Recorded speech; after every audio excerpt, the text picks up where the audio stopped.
The Domestic Policy Subcommittee of Oversight and Government Reform will now come to order. I want to thank the witnesses and those in the audience and my colleague, Ranking Member Jordan, for your patience. The House had in consideration a bill that I was the author of, and so I had to be there to present it, and so it's good to be here with you as we start this hearing. This hearing is going to be the fourth in a series on access to pediatric dental services in Medicaid. The subcommittee has focused on this issue since the death of Deamonte driver in February 2007, and that's Deamonte driver's picture. And his death highlighted the inadequacy of dental services for Medicaid-enrolled children in Maryland. Without objection, the Chair and the Ranking Minority Member will have 5 minutes to make opening statements, followed by opening statements not to exceed 3 minutes by any other member who seeks recognition.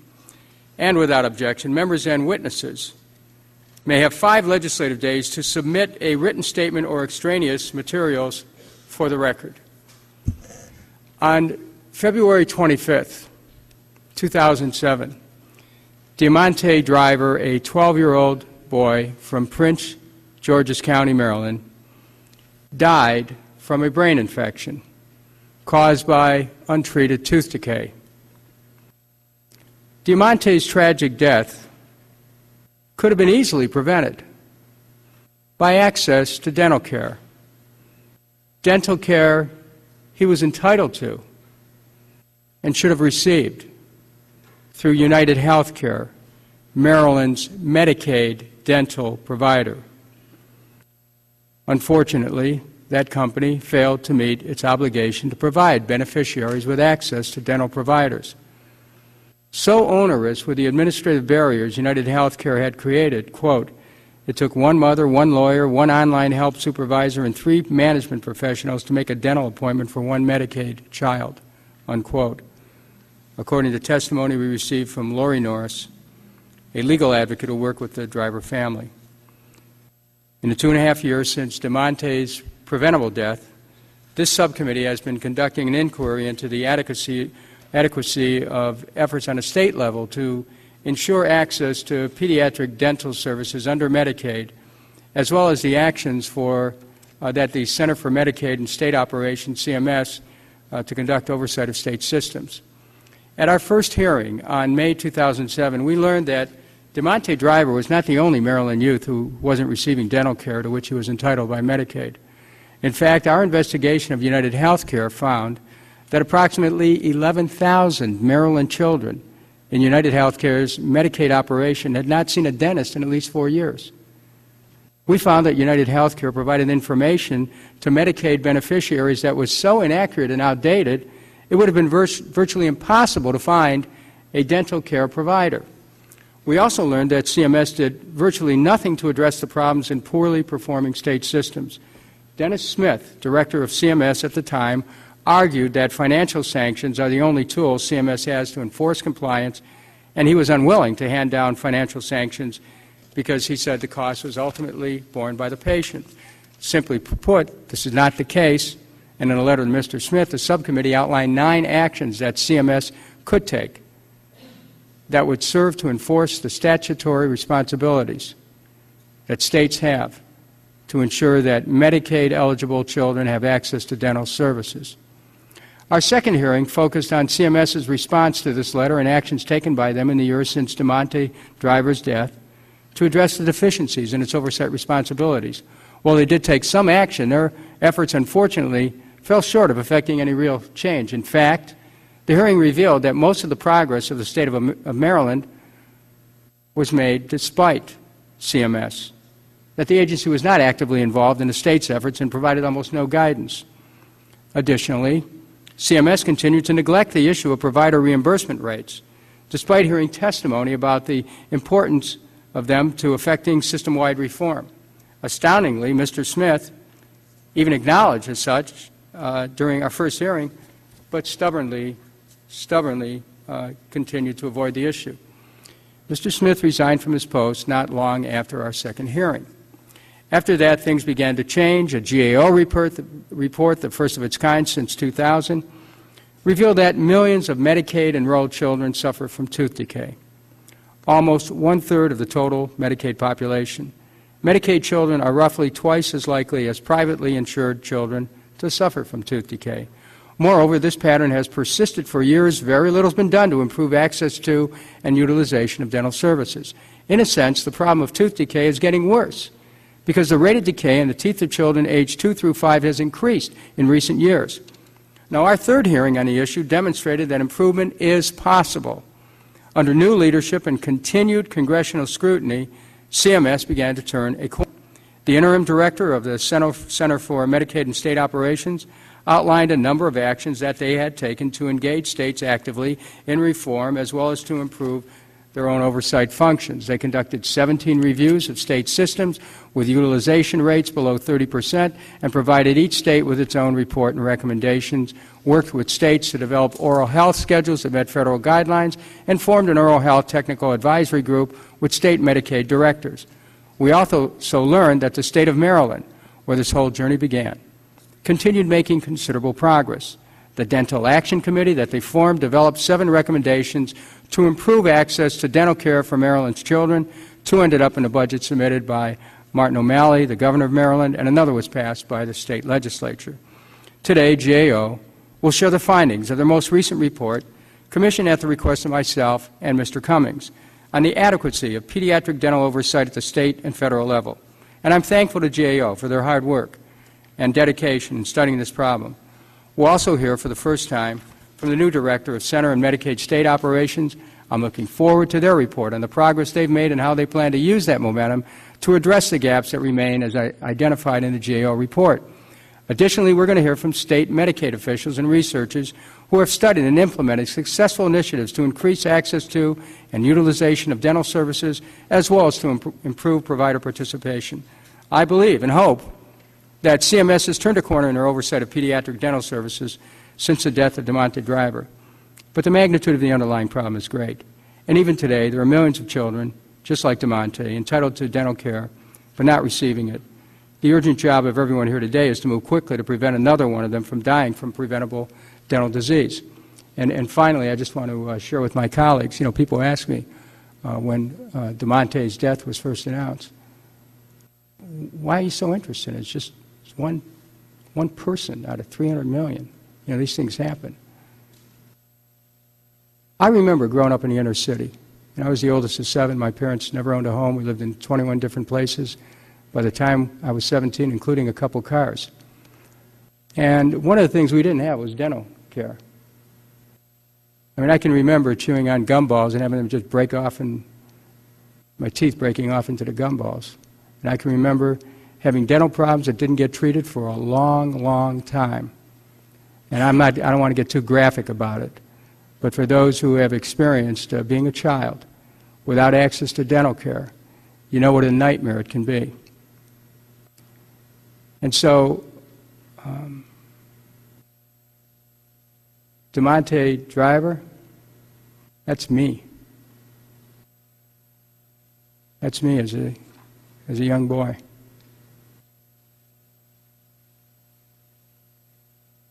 His life was sacrificed to an uncaring system. We can't have any more Deamonte Drivers out there.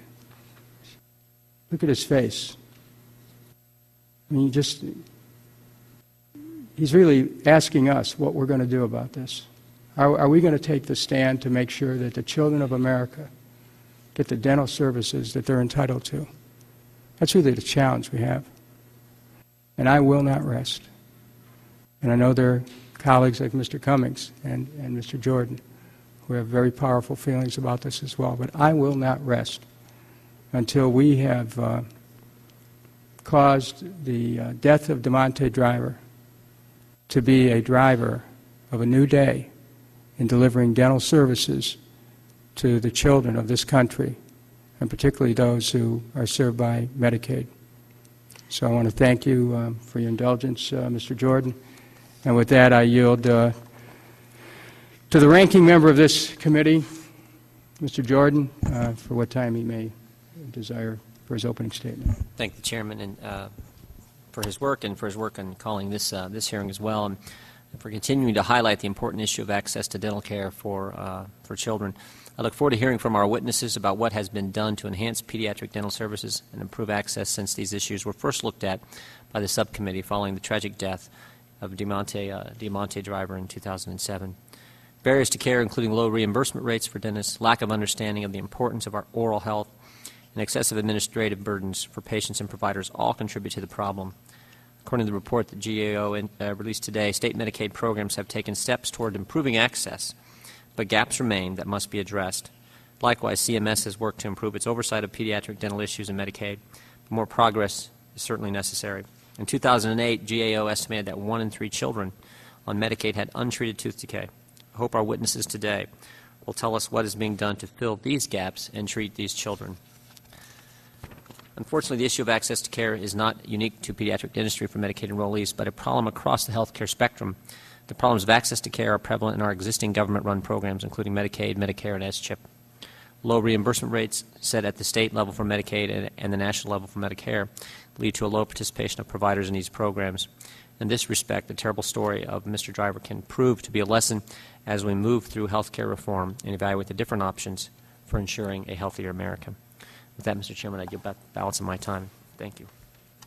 I thank my colleague from Ohio, and the Chair recognizes Mr. Cummings from Maryland, who has been working on this issue from the time that it was first known, and I want to thank him for his dedication on it. Thank you. Thank you very much, Mr. Chairman. I really do thank you for your interest in this issue, and I thank you. As I listened to you just a moment ago, I'm reminded that what you have done is that you've taken some of your experiences in life as a child and turned them around and used them as a passport to help others, and that says a lot. So often people want to bury what happened in their past. However, you take it and you raise it up to remind us that this could happen to anybody. And so I do, but not only do you do that, you then lay out a mission to correct it. And so I really do appreciate you doing this. You know, Deamonte died on February 25, 2007.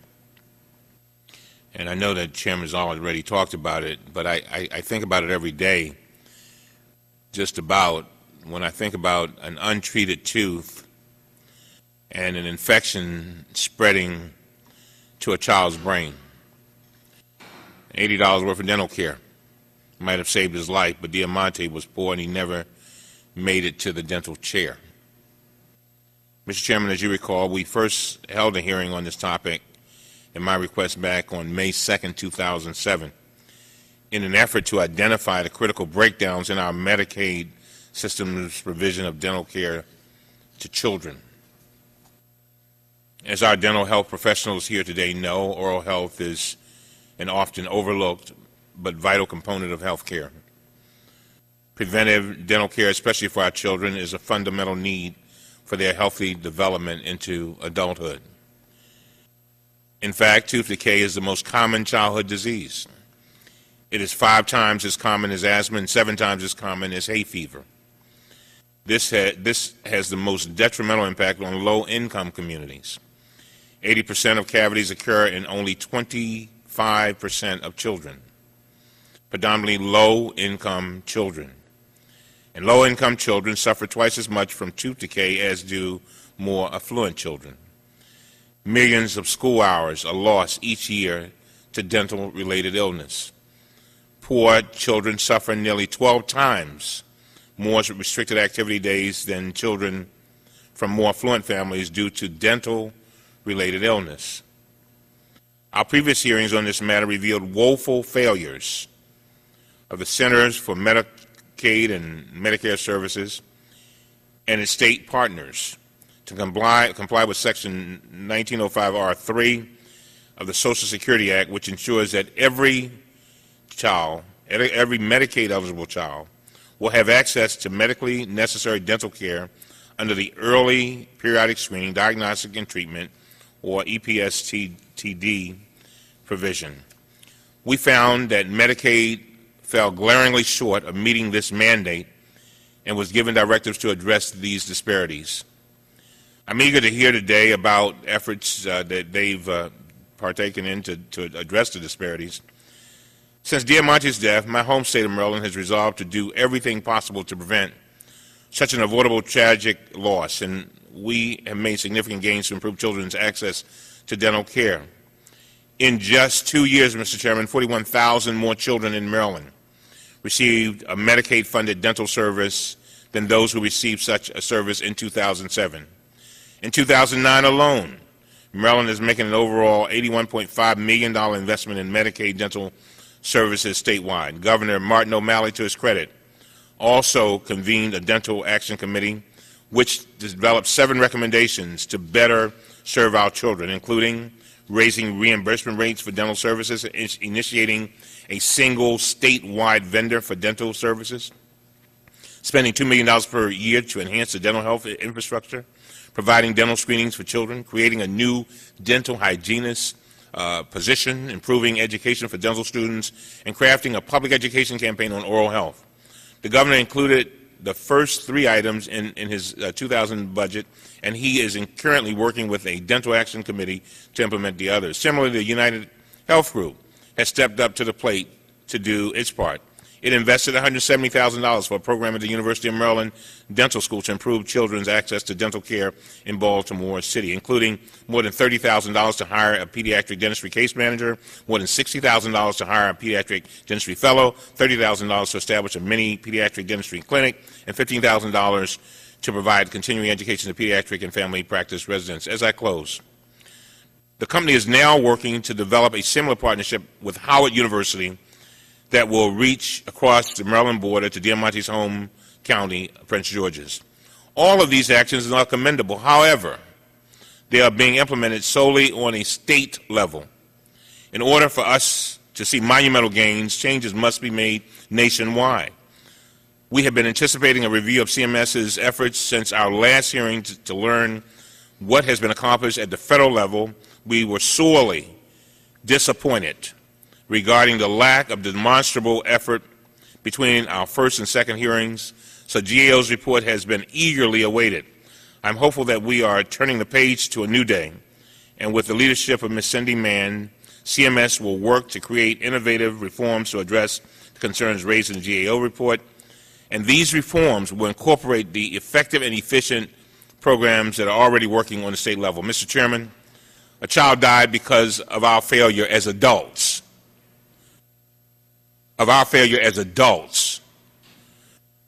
To discharge this mandate.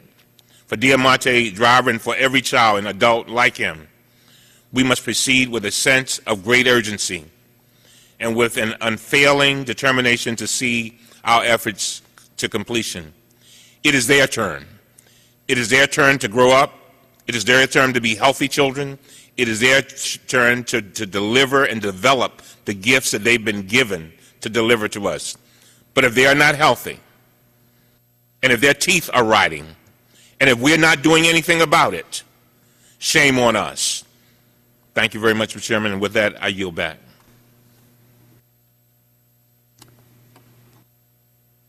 Thank you, Mr. Cummings, for your commitment, your statement, your heart, your passion, and your willingness to take a stand. We're now going to go to the witnesses. There are no additional opening statements. The subcommittee will receive testimony from the witnesses before us today. I'd like to start by introducing our first panel. Ms. Catherine Iritani, is that right? Ms. Catherine Iritani is Acting Director for Healthcare Issues at the U.S. Government Accountability Office. In her 27-year career with GAO, she has helped plan and execute a wide variety of program and evaluation assignments. In recent years, she has overseen multiple evaluative studies on Medicare financing and access issues, including children's access to preventive and dental services. Ms. Iritani currently works in GAO's Seattle field office and has a business administration degree from the University of Washington. Next, Ms. Cynthia Mann.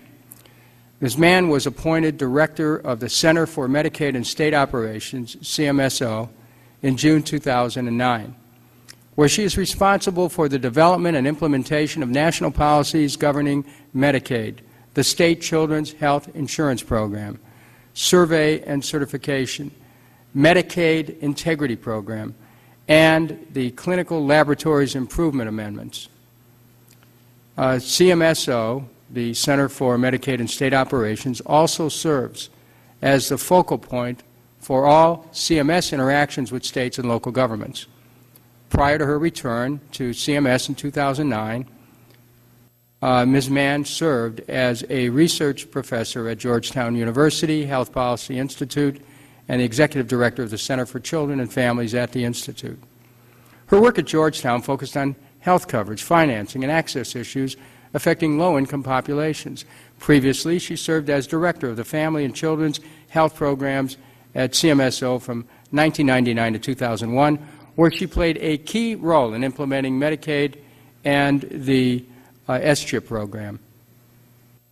Before joining the government in 1999, Ms. Mann led the Center on Budget and Policy Priorities federal and state health policy work. She also has extensive state-level experience, having worked on health care, welfare, and public finance issues in Massachusetts, Rhode Island, and New York. Thank you both for appearing before the subcommittee today. It's the policy of the Committee on Oversight and Government Reform to swear in all witnesses before they testify. I would ask that you please rise and raise your right hand. Do you solemnly swear to tell the truth, the whole truth, and nothing but the truth? Thank you. Let the record reflect that each witness answered in the affirmative. I would ask that each of the witnesses now give a brief summary of your testimony. I ask that you keep this summary under 5 minutes in duration. Your complete written statements are going to be in the record, and that's what we're here to do, to have you amplify on that in your time that you'll be presenting. So I would like you, Ms. Iritani, to be our first witness. You may begin.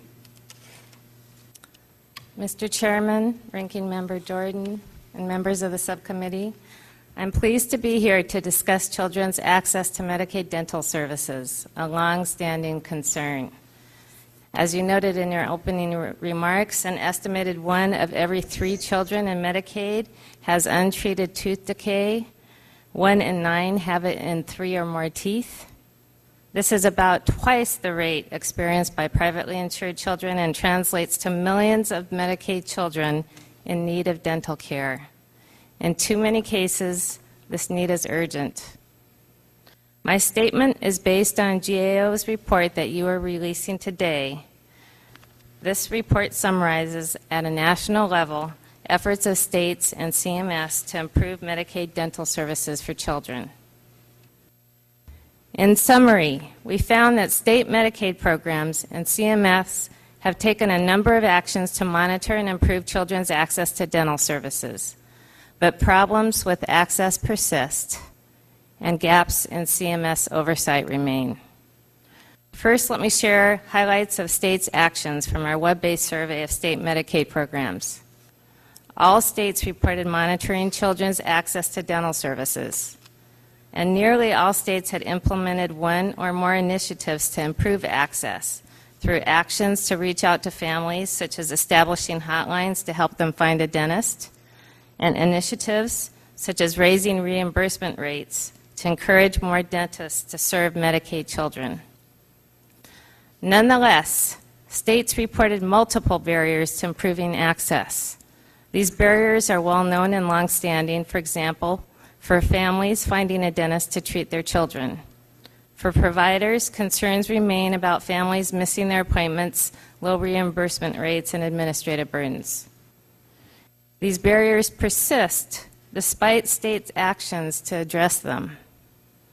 Of significance, most states indicated their initiatives to improve access had not met their expectations, and 2/3 of the 21 states that reported contracting with managed care organizations to provide dental services said those organizations were not meeting the state's access standards.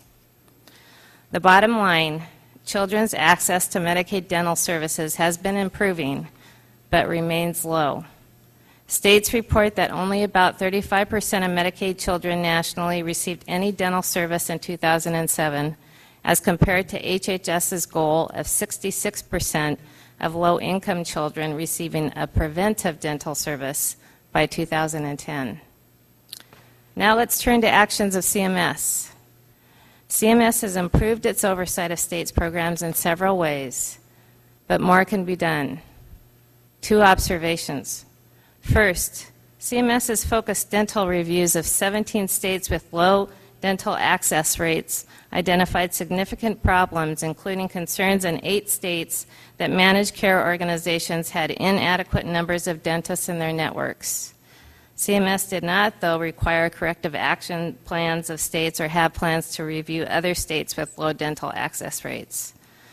Second, CMS has improved its guidance to and communications with states. For example, CMS posted descriptions of 4 states' promising practices for improving access on its website.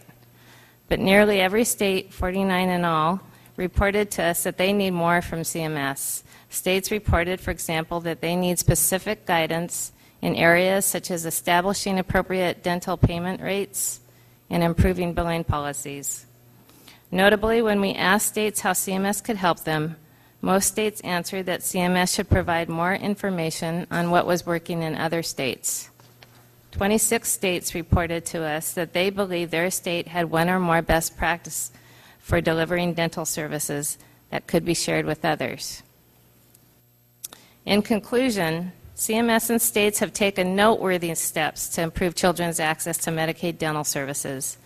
Concerted and continued efforts, and in these challenging fiscal times, innovative solutions will be needed to address the multiple and long-standing barriers to improving children's oral health. For its part, CMS can help through ongoing oversight and assessment, guidance, and support of states' efforts, building upon the steps the agency has recently undertaken. We've made several recommendations to CMS towards this end and have ongoing work for the Congress further examining these issues. Mr. Chairman, this concludes my statement. I'd be happy to answer any questions.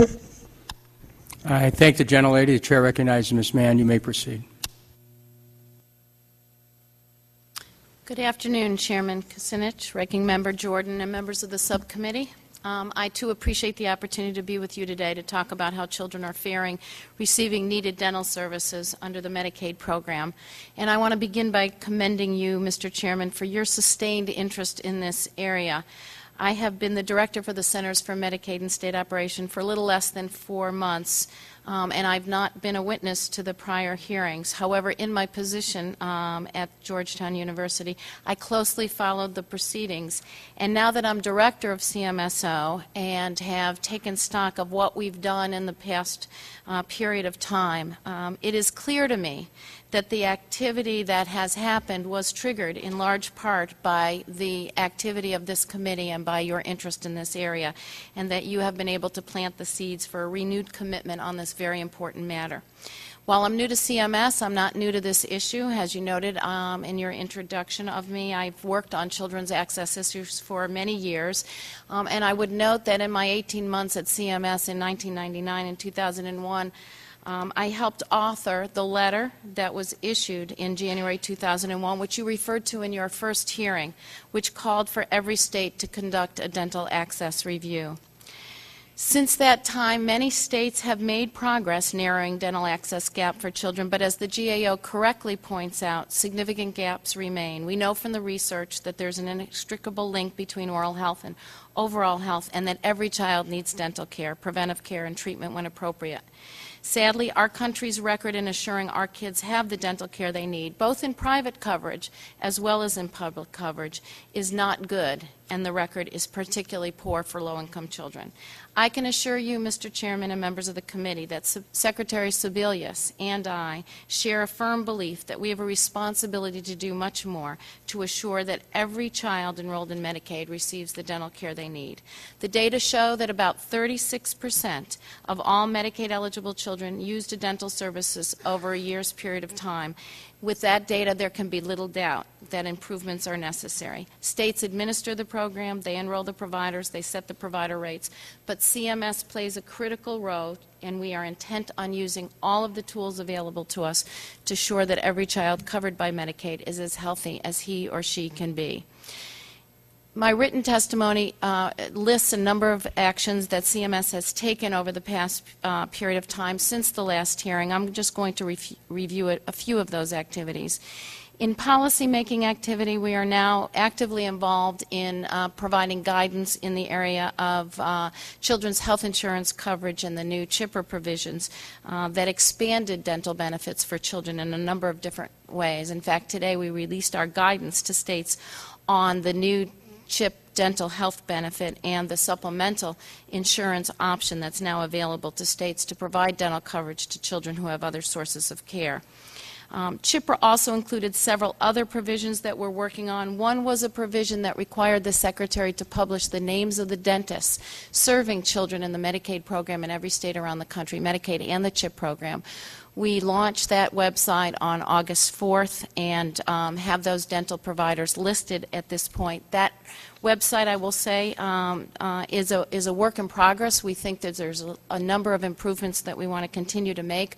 We have had a lot of activity on that website, about 43,000 hits to the page, but there are improvements that can be done, and we think we can ultimately use that website not only to share information to families like Deamonte Driver's family about where to get dental care, but also for us to use as a monitoring tool to be able to see what the numbers of dentists are in each Medicaid program, how many are taking new patients, and what that access looks like over time. We also are intent on changing our data reporting system. We want to change the so-called CMS 416, which is our EPSDT reporting form, to include information about other providers that are providing oral health care, as well as to make other improvements to the 416, and we're planning to do that by the spring of this year. There were a number of requirements to changes in the 416 that were part of CHIPRA, so we want to consolidate those changes and put those out in the spring. We're also partnering right now with the Agency for Health Quality and Research to come up with dental health quality standards as part of the overall initiative to come up with children's health standards. We believe that those health standards, those dental quality standards themselves, which will be reported by states, hopefully, it's a voluntary reporting by states, will again give us another window to assure that children are getting the care that they need and get states to pay continued attention to the need to pay to oral health services. We're also helped, as you noted in your introductory remarks, Chairman Kucinich, by a new oral health technical advisory group that's going to help us move forward in our policy making. But a second area of work besides policy... Gentlelady's time has expired, but I'll let you make concluding statement. Let me conclude by saying our two other areas that we're focusing on besides policy making is identifying best practices, sharing those widely with states, meeting with states on best practices, and then the issue of oversight. On those 16 state reviews on August 27th, I issued a letter to all of those states saying that we wanted to know the results of those recommendations in those reviews. Our regional offices are now working with each of those states, and we will look at those reviews and also assess whether additional reviews are needed. Thank you. I wanted to just close by saying that we are committed to continuing to make this a focus of our work as we go forward, and always welcome your insights and your suggestions in terms of moving forward. I thank the gentlelady. We're going to go to questions of the witnesses. The chair and the ranking member will have 10 minutes for questions, and followed by 5 minutes from other members' questions. We'll see how we go in the rounds, whether we go one round or two round. So I'll begin by asking Ms. Iritani, does GAO have an estimate of the number of Medicaid-eligible children who did not receive a single dental service? Yes, we do. How many? That would be 12.6 million on the basis of nationally representative surveys. What percent of children does that work out to be? That's 66% of Medicaid children. So the reality is that you say 66% of the eligible children do not receive dental services. Meanwhile, the Department of Health and Human Services has established a national goal of achieving 66% of eligible children who do receive dental services by next year. So we've got 66% not receiving, and the goal is 66% who will receive the dental services, preventive dental services. That is, to achieve the national goal, we're essentially going to have to turn the current statistics on their head. Now, Ms. Mann, you've inherited an agency that, for the better part of a decade, has been held back from making progress towards this goal. For instance, when we asked the official who preceded you what it was going to take to increase access to dental services, he didn't believe there was much he could do. He didn't believe that he could require corrective actions of the states.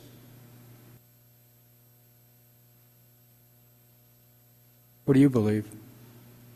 I think there's a great deal that we can do, Chairman. I believe it's a multi-pronged problem, and we have an obligation to have a multi-pronged solution. I think it's both. Excuse me, those are words. I think we have to do some guidance to states. If they're looking for guidance on how to set dental rates, we'll provide that guidance on how to set dental rates. I believe we need to do oversight. As I mentioned, we are following up with each of the 16 states that we did the initial reviews. There was had not been follow-up till I got back to the till I took on at CMSO, and we will assess whether additional state reviews are necessary. What I want to do is focus on these 16 states, see where we are, see what progress has been made. I do think that CMS can do corrective action plans. We plan on doing it in a number of different areas where it's necessary. I'd like to work with states and share best practices. These are complicated areas. These are troubling. We're going to get into the corrective action in a little bit. I want to go back to Ms. Iritani, if you excuse me, and thank you. We're trying to create a dialogue here. Ms. Iritani, in your testimony, you mentioned that more than half of the 21 states that provide dental services through managed care organizations have reported that MCOs in their state do not meet any or only meet some of the state's dental access standards. Approximately how many children are going without dental services in those states? That's a difficult question to answer because, unfortunately, the data by delivery system is not reliable.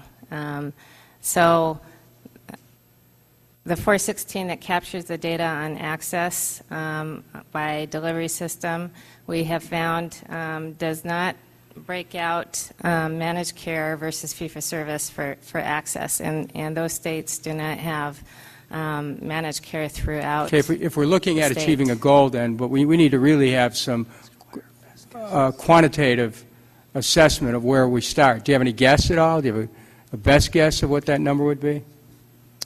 How many children are going without dental services in states? In states that have managed care? There are 21 states that reported that they had managed care. But in some of those states, the managed care penetration rate, that is the number of children that were receiving dental services through managed care, was very low. Okay, so we can't answer that question. We're going to work with you to help get the breakdown so we know where the targets are in terms of the goals that we have to reach. We have to know where we're starting. And since it is on a state-by-state basis, so we're going to need your help on that. Now, Ms. Mann, this subcommittee found that United Healthcare's inadequate dental provider network was a contributing factor to the preventable death of Deamonte driver. As you know, CMS recently conducted a significant review of dental services in 17 states, and you identified 8 states where Medicare managed care organization provider networks were not assured of being adequate to provide access to dental services. Ms. Mann, do you believe that inadequate dental provider networks in Medicaid managed care organizations are a significant barrier for children to receive dental care? Chairman, I think there's an access problem inside managed care and outside managed care. Well, let's talk about inside managed care. What do you believe? I think it depends on each state, and in some states their managed care organizations are not providing a sufficient network. Okay, so what are you saying? It depends on each state. I need something more specific here. You're giving me answers that are interesting, but they're very general. And the way that this committee works is we learn by getting specific answers. Can you be specific? Each state is different, Chairman, so I can't tell you that it's not that inherently managed care is a problem. It is that every state has an obligation to make sure that network is sufficient. In those 8 states, we're following up specifically to look at what steps those states have taken. Okay, now each state is to different. ensure- Thank you. Now I'm focusing on Medicaid, managed care organizations, because they behave like a traditional HMO in the Medicaid context, retaining the risk in exchange for capitation fees. Under Medicaid, they make money when their enrollees don't get medical and dental care. This subcommittee held a hearing last month on the health insurance industry, and the industry spending on members' health care is known as medical losses. And insurance company executives try hard to keep those losses to a minimum. Obviously, one of the ways a for-profit Medicaid managed care organization can please Wall Street and can keep their medical losses to a minimum is by making it difficult for people who are covered to find a dentist who will accept Medicaid. In your opinion, have you seen any evidence that dental utilization rates differ according to whether a state relies upon for-profit Medicaid managed care organizations to provide coverage? The study that I've seen is the study that actually you asked for, Chairman, and the CRS report, and it certainly showed dental access problems. I have not seen a broad across-the-board study of it. I think that the evidence is that in risk-based contracts there can be a greater propensity for denial of care, and therefore there's a greater obligation if the state chooses to set up its system that way to oversee and make sure that that care is sufficient. Medicaid obligation. Well, okay, now we're making some progress here. I'd like to ask that you and your staff consider correspondence received by my staff from Dr. Burton Adelstein, in which he finds evidence for a correlation between Medicare managed care organizations and lower dental utilization rates. Did you collect data from the states which would allow you to determine if this is a factor, if there is a correlation between Medicaid? You asked about for-profit managed care organizations. I have not looked at data looking at for-profit managed care organizations. We can look at that more closely, Chairman. I'd be glad to look at that more closely. Thank you. I will say that we have a real problem in the fee-for-service area as well, and so I think that well, that's not what this hearing is about, though, is it? I thought the hearing is about Medicaid access for children. Okay. Ms. Mann, do you believe that inadequate dental provider networks, where they're connected to this for-profit motive, are one of the reasons why so many of these children are not getting health care? It's because of the way the system is structured.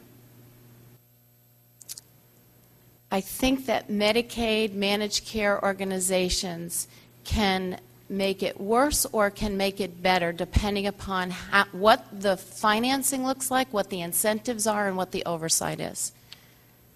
I want to ask you about one of the GAO's findings that troubles me. In testimony before this subcommittee in September 2008, Interim Director Herb Kuhn testified, CMS will require corrective actions for those states not in compliance with federal regulations. However, you told GAO that you will only follow up with states, but had no plans to require action from them. As you wrote in a cover letter, quote, these were programmatic reviews, and as such, formal, quote, corrective action plans, unquote, were not required. I'm wondering if CMS has backed down from its earlier commitment to this subcommittee to require corrective actions from the states. As I stated a moment ago, we believe that corrective action plans are part of our toolkit in terms of moving forward on the Medicaid program. These reviews were done, as you noted, before I came, and they were set up as technical assistance reviews. So you plan to require corrective action plans? If I could finish? Well, can you answer that question, though? When we complete these reviews back from the regional offices, if we still see problems, then we will move forward in a separate action for corrective action plans. Yes. So you're not adverse to corrective action plans? Absolutely not. And you'll be letting this committee know about timeframes for a component of that requirement? Sure. Okay. Thank you very much. Chair recognizes Mr. Jordan. Thank you, Chairman. Let me pick up where the chairman was. The chairman's first question or first point he made was only a third of children. This, I guess, I think, assume you got his information same place I did. GAO study last year, only 1 in 3 children are getting treatment for tooth decay and other dental problems. So I just want to, I guess, cut to the chase. Have you seen an improvement in the past year? Is it better now? What's the status? And I understand that just last year's study, but here we are late in 2009. What kind of improvement have we seen in helping these kids? And I'll go to Ms. Mann first. The data from the last 2 years shows a slight improvement from 33% to 36% of kids having a dental visit in the past year. So we're nationwide, we're moving, albeit very slowly, in the right direction. I would say most people would say that's real slowly in the right direction. Okay, and Ms. Iritani, do you want to comment? Yes, and we've seen the same data. Okay. Let me just bring up something to Ms. Iritani, and you talked about one of the things that states have reported is this rather heavy administrative burden. In fact, I remember my days working at the State House. When you talk to local officials, it's always dealing with the federal government, for county governments, dealing with the state government and the federal government. So. Is it true? Do you feel like there's a big burden you've placed on that's been placed on by the federal government on states, and what ways can states better navigate this and better deal with this situation? And we'll let both of you go at it. We asked states about the barriers in their states to providers serving more children. Most states actually reported broken appointments, patients missing appointments as a major moderate barrier. Administrative requirements was reported as a major barrier to providers serving more children by about 28 states. So not Would you be as much supportive of an issue. And one of the things I worked on my days in the State House was because of the whole welfare reform thing. Would you be supportive of some kind of penalty for? I'm just curious for parents who the appointment's been made. It's it's in place, and they don't. Would you be in favor of some kind of penalty for families who don't bring their child to the for that appointment? We asked states about model practices, and I think there are states that are actually dealing with the broken appointment issue without a penalty situation. Virginia, for example, reported on a broken appointment initiative whereby they tracked broken appointments and tried to help patients get to their appointments. Okay. Go ahead. I interrupted you. Go ahead. What other actions are being taken to help states deal with the administrative burden? Our report didn't look at those issues. Ms. Mann? Representative, just to be clear, the federal government does not, in this instance, require any paperwork that the states use to enroll their providers. So there have been, as GAO has reported, 28 states identify, and providers often have identified that paperwork as a problem. If so, it's a state initiated problem, and it's one of the things that I think is routinely on states' lists to try and address. And I think some of the states here to testify today will talk about what they've done to reduce that It's an internal paperwork. issue. It's a state issue. It's Okay. to the extent that it's causing barriers, we regard it as a CMS issue, an oversight issue, but it's not requirements that we put on states. Okay, okay. Let me ask you, one of the things I remember, and this is probably 15, 20 years ago, I guess 15, 18 years ago, and it may be better for the second panel, but in Ohio, this was way back when I was assistant wrestling coach at Ohio State University. One of the programs they had in place was the dental school would. We knew about it because I was employed at Ohio State, but we had 4 children, so we were looking to get the cheapest care possible for our kids. We took them to the dental school, and we were very pleased, and it was very inexpensive. I don't even know what it costs, but I just know when you're, young couple and you got 4 kids, or maybe at the time we only had 3, you're looking to save dollars wherever you can. It seemed to work. It seems to me that's a concept where, here's a state institution receiving all kinds of taxpayer support already, many times in large metropolitan areas. That's something that we should be encouraging. And again, I was looking ahead in my briefing book here. I think we're going to hear from one of our witnesses about this issue, or about this type of program. That makes all the sense in the world to me. Maybe a little more difficult in rural areas where there may not be a dental school as close, but you got to believe that's a way to help meet this need and not cost the taxpayers more money, which is obviously something that I know I'm concerned about, and I assume, and I think the rest of the committee as well. So, if you could talk about that concept and what's going on already, and how we can encourage more of that. There are a number of dental schools that are providing direct services. Also, there's some new programs being involved, and we are trying to partnering with them in order to provide some payment for training. And also some loan repayment programs so that the dental students that get trained go out into low-income communities.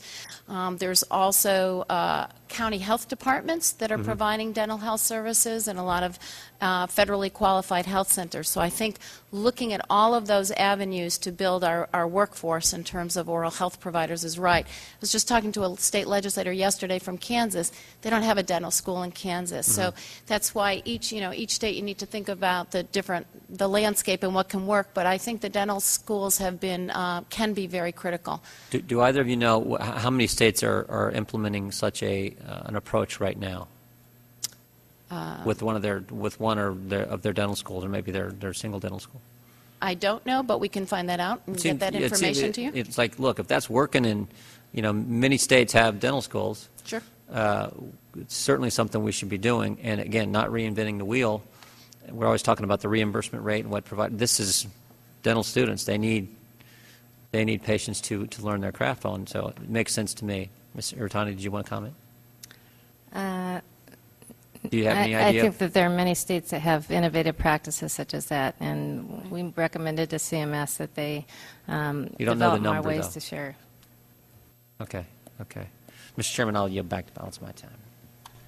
I thank the gentleman. Chair recognizes Mr. Cummings. You may proceed. Thank you very much, Mr. Chairman. I want to thank you both for your testimony, and I must admit that, Ms. Mann, I've been feeling a feeling of deja vu. In that under the previous administration, CMS, so often this committee felt like we were getting the rope-a-dope. And I want to be specific because I'm talking about the lives of children. You said that there were things that you were willing to do. And, Mr. Chairman, I hope you'll understand what I'm about to say.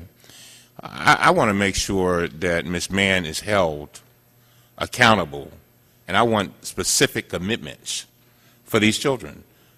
We've been through a process, Mr. Chairman, as you will recall, where we were told things and nothing happened.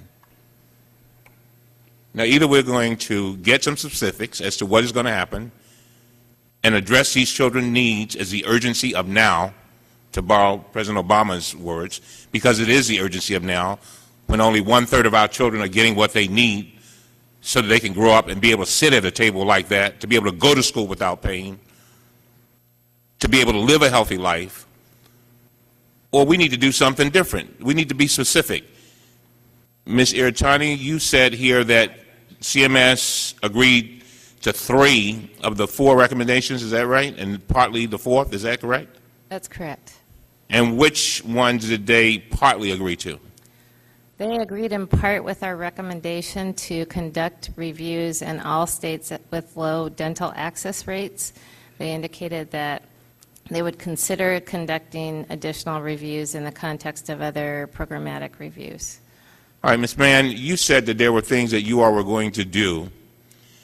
Can you go down each one of the things that you said you're going to do or are doing and give us timetables now? Because the way we like to operate is we like to bring you back on the date within a week or 2 after you say it's going to be done so that we can make sure it's done. See, we have a limited amount of time to be in these jobs. We may not win the next election. And so we want to make sure that we are effective and efficient while we are here. Other than that, we might as well go and play golf. So the question becomes, what are you willing to do? When are you going to do it? And Mr. Chairman, you set the schedule, but I'd like for that so that we can come back and check with Ms. Mann as to what, if she makes a commitment, that we be able to have her come before us and let us know that the commitment has been completed. Would the gentleman yield? Yes, of course. This is our 4th hearing, and you've been instrumental in creating every one of these hearings. And as I indicated in my opening remarks, we're going to stay on this. So we're going to get to know each other real well. And we're going to have a chance to be able to compare notes and establish metrics, timetables, completion of items. Because look where we are. 66% aren't getting the dental services to which they are entitled, and the goal is for 66% of children to get it. Yes. So with your persistence and working with Mr. Jordan and our subcommittee, I think we've got a long way to go, but Ms. Mann is now on that road with us, so we'll look forward to working with you. Now, I'll yield back to Mr. Cummings. I just want to go through the things that the action that you are going to take and when you expect to have it done. That's all. I mean, you can be briefly. You've talked it a little bit already, but I just want to know exactly what you're going to do to correct this situation to get to that goal. Do you agree with the goal, first of all? Absolutely. Okay. Now, just tell us what you plan to do. And Ms. Mann, don't take this personally. I'm serious. I'm speaking up for kids. I'm speaking up. You know, the chairman talked about himself. I was the same little kid that got all kinds of dental treatment later in my life. I've got kids right now in Baltimore who are going to the University of Maryland Dental School because of Deamonte driver in part. And they're discovering that the infection has gone to their eye. See, apparently, I don't know that much about dentistry. Apparently, it goes to your eye before it goes to your brain. And I'm talking up for those little kids because I want them to grow up.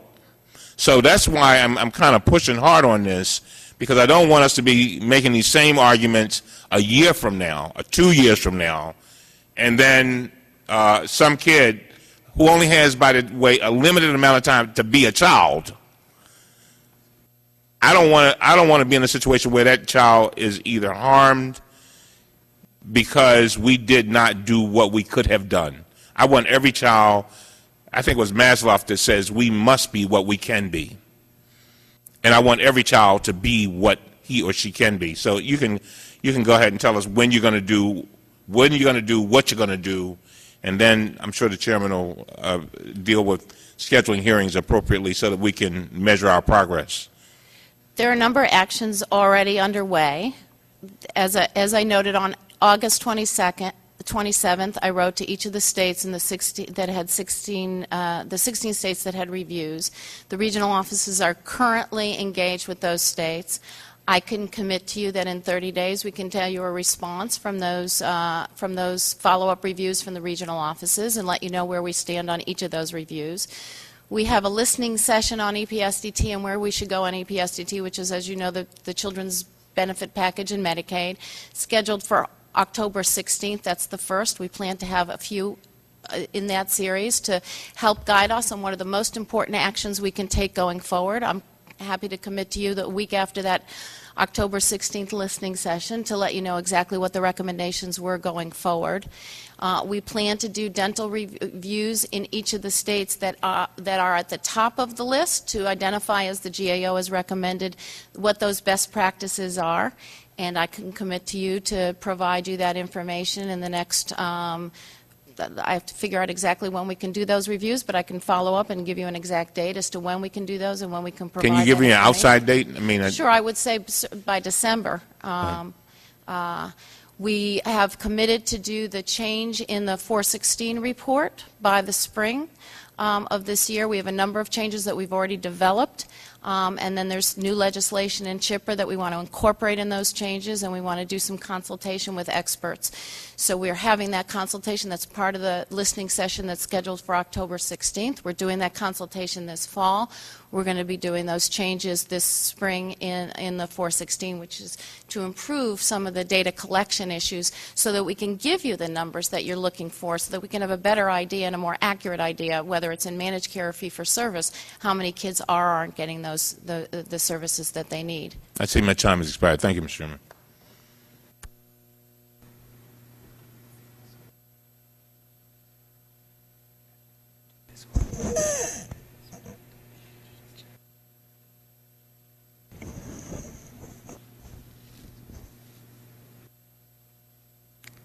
I think, Ms. Mann, you can tell by Mr. Cummings' remarks that this committee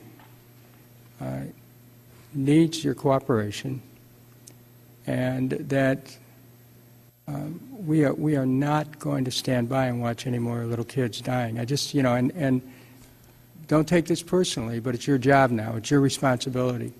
And so whoever was sitting in that chair is going to hear the same thing from members of this committee about your obligation to these children. These aren't statistics to us. This was a child that was full of promise, like every child. And the system let this happen to this child. And I see from your background that you have concerns about people who are in these lower economic situations. That's where I come from. And I identify with Deamonte. So that's why I will not give you or any witness who comes from the administration any wiggle room on this question. You won't have it. Just know that. With all due respect, because you know what? A child died. Now, I want to, one of the significant reforms that could, in theory, increase the number of children who receive some preventive dental services is allowing pediatricians to apply fluoride varnishes. However, this subcommittee has heard that the administrative barriers to reimbursement for providing those services are discouraging doctors from doing it. My staff has received this correspondence from the Maryland chapter of the American Academy of Pediatrics on this topic, and I ask unanimous consent to put this in the record. Can you do anything about streamlining reimbursement for this procedure? We do. Thank you. The Medicaid program does already in many states reimburse pediatricians for providing sealants. And if there's any question that states have about their ability to claim Medicaid reimbursement for that procedure, we can certainly clarify that immediately. If you'd study that letter, it'd be very helpful. Maybe you could respond to it and send us a copy. In a letter to the subcommittee, Dr. James Krall, who's testified before us on 2 occasions, recommends, quote, uniform program oversight and performance assessment regardless of state of residence. I ask unanimous consent to insert the entire text of Dr. Krall's correspondence into the record. Ms. Mann, what can CMS do to fix the patchwork of oversight at the state level and to create a uniform system of oversight and assessment? I think we can do a uniform system of assessment, Chairman. I think that the responses aren't uniform because the problems aren't uniform, and if I could wave the wand and get that 66% and make it all happen by doing reviews tomorrow, I would do that. We don't have providers in many states and in many parts of the country that are willing to take Medicaid beneficiaries. We have a participation rate, a utilization rate in private health insurance of about 59% right now. We've got a multitude of problems in terms of getting oral health care to children, both in and outside of the public systems. It is not an overnight problem. We will commit, and we are committed, to doing everything we can to make the Medicaid program work for every child and to make sure that that dental care is there. But it is a multi-pronged problem, and I don't say that to try and get around our responsibilities. I say that to say that we're rolling up our sleeves, and it is not a simple solution. If I could do the oversight of 50 states tomorrow and say that would solve it, I would do the oversight 50 states tomorrow. It won't solve it, but it'll get us farther along, and we're willing to do that, of course, and to be as aggressive as we can. Yeah, I think the watchwords would be corrective action here, wherever there is action to be taken, that you don't stand by and figure they'll solve their own problems. I agree. I agree. But when we have states come to us and say they don't have a dental provider within Right. 5 counties of their state, corrective action plans won't get the child the dental But care. Deamonte Driver died. He had a provider, all right. You're absolutely right, and that would have been a very different story. That's exactly right. So we understand that there are certain circumstances where you have to become involved in encouraging states with respect to provider networks. But there's areas where they have providers, and we're wondering about corrective action in those areas. Now, Dr. Krall's letter also recommends uniform eligibility and benefits regardless of state of residency. Could you tell us what challenges CMS faces to creating such a system? In the Medicaid program, actually, there is uniform benefit eligibility for children. That is the EPSDT program. And it is the guarantee that every child get that uniform eligibility, which is simply stated all the medical care that they need that's deemed necessary. So we have a lot of variations for adults in Medicaid, but not for children. The question is, do we get it enforced, and do we have providers taking the children, and do families know about the availability? And that's why we're setting up this listening session and doing this EPSDT work group. We have a problem beyond oral health. We have a larger problem making sure that EPSDT benefit is observed for every child in the Medicaid program. Thank you very much, Mr. Jordan. Thank you, Mr. Chairman. Just a couple basics I was curious about. What's the average time a child is enrolled in Medicaid? Generally, in any given year, about 9 months. So they're in 9 months out. I mean, is there back and forth a lot, or tell me the typical There's scenario? a fair amount of back and forth. If you look Over at their lifetime, what's the average? I mean, lifetime as a child, from 0 to 18, or what's their lifetime? I don't know, over the lifetime, if you look at a cohort of uninsured children, about a third of them have actually been on Medicaid in the last year or so. But, I mean, So there's a lot of churning in and out, and one of the important advances I think that we can do to help children get access to care is to keep that coverage continuous. But my point is, so some of these kids who aren't getting coverage, I mean, does your numbers account for this 1/3 we've determined that are getting the dental care? Is it because could they be in fact moving out of Medicaid and getting care from a private source? They could be moving out of care and getting care from private sources. They could be moving out of coverage in Medicaid and simply being uninsured but not have a card to then go to the dentist. And for Medicaid patients, it's probably more the latter, but it could be either. What's the percentage of eligible Medicaid children, percentage who are eligible who aren't enrolled? Are the number? I mean, About give me those numbers. 7 out of 10 of all uninsured children are eligible for either Medicaid or CHIP but not enrolled. Some have been enrolled in the past, but they've been churned through the program. But at any given time, about 7 out of 10 of eligible children, of uninsured children, could be enrolled through either Medicaid or CHIP. They're eligible.